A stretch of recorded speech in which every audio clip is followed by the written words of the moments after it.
Welcome back. Today we're going to be making a beautiful blended soup, and I'll just show you the ingredients as we get started. We'll be using carrots, onions, potatoes, of course all organic and locally sourced whenever you can. We'll finish it with spinach and then cilantro, and we'll do a top at the end of lemon. Our base is going to be coconut oil, so that's what we'll get started with right now. And we'll blend in a cup of brown organic rice, preferably soaked overnight. So I'll get started with the coconut oil and we'll get going.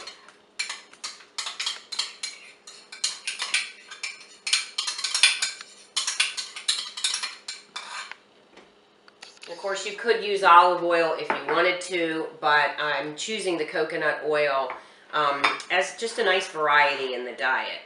So our first step is going to be to get the harder vegetables in, the carrots and the onions and the potatoes. And I'll go ahead and put those in and we'll start our seasonings.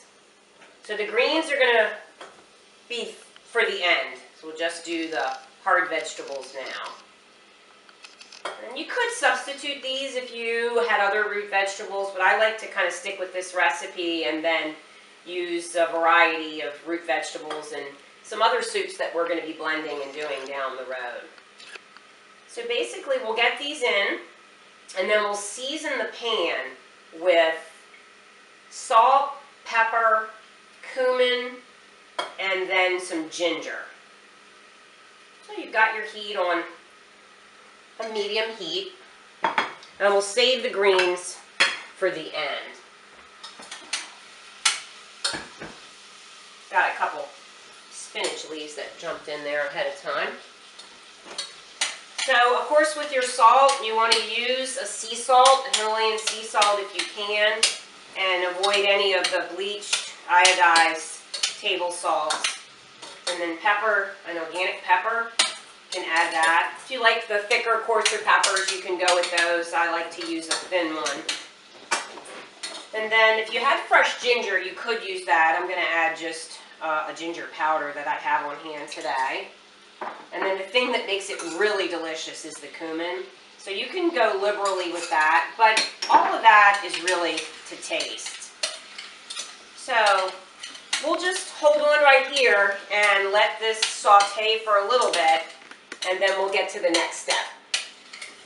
So ideally we saute this for a couple of minutes and then cover it and even let it sit for 5 to 10 minutes. Of course, if you don't have time, you can just move on, but if you can let it sit for 5 or 10 minutes and just come together with all of the spices and then move on, that'll give you just a little bit better flavor. So we'll turn the stove off, and you can see how it's coming along in the coconut oil. And we've got the potatoes and the onions and the carrots in there.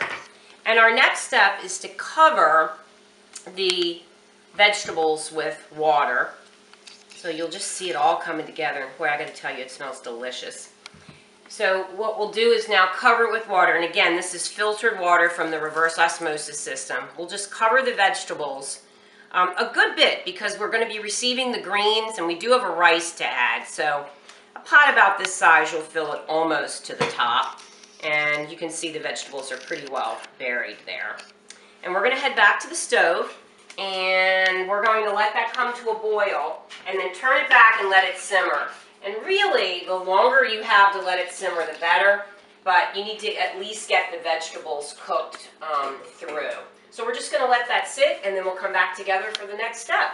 So we've got the vegetables now softened down and we'll go ahead and add the greens. So I'm going to just bring the pot over to the counter and we'll add our greens in. The vegetables are nice and soft. And I chose the cilantro today, so I took about a cup or so. But again, you can always do this to taste. If you have other herbs that you like, you could do parsley instead if you like the taste of parsley. And you can choose whatever greens you have available, whatever might be growing in your garden. I have spinach today. I'll substitute that with kale. Or some other green that I might have on hand, like chard, for example. So whatever you have, you can add in. The one ingredient that I don't have today that I love to add is the sprouts, and we were out of sprouts, so I just have the 2 greens today, but I recommend putting a cup of sprouts in, broccoli sprouts or alfalfa sprouts, and you can see that it's thickened up just a little. And we'll go ahead and add our cup of brown rice, which has already been soaked overnight and then cooked.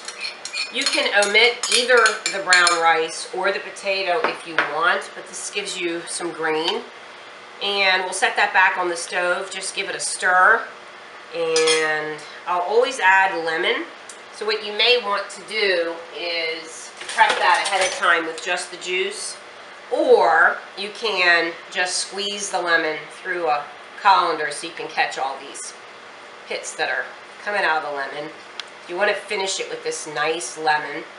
And then, of course, add just a little bit more sea salt to taste. And when you have time, you can just set that back on the stove just to marry everything together. Today, I'm going to switch gears and take it right to the Vitamix. So that'll be our next step.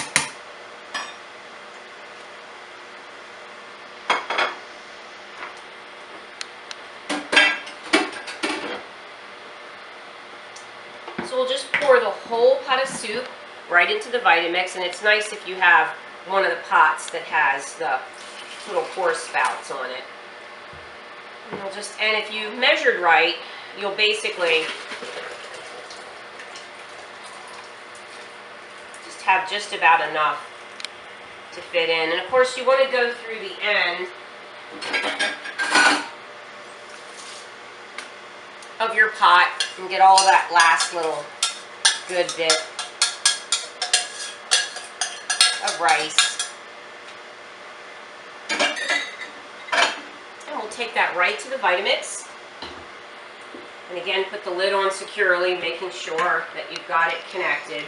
And then I'll just blend it.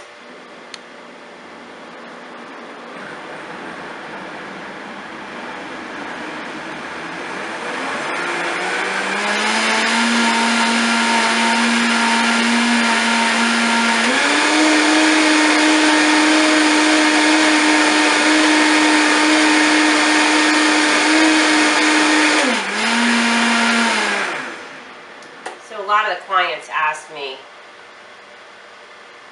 how long do I blend it for? And that really is to taste. If you want it a little chunkier so that it has a little bit more of a nibble to it, you can blend it less than I did.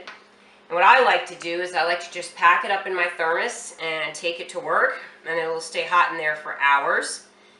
And otherwise, you can store it in your favorite container in the refrigerator, and then you can have it for a couple days. I want to thank you for joining us, and I really hope you enjoy this soup. And don't feel like you have to stick to my recipe. If you'd like to switch things out and try different greens or different grains, do that.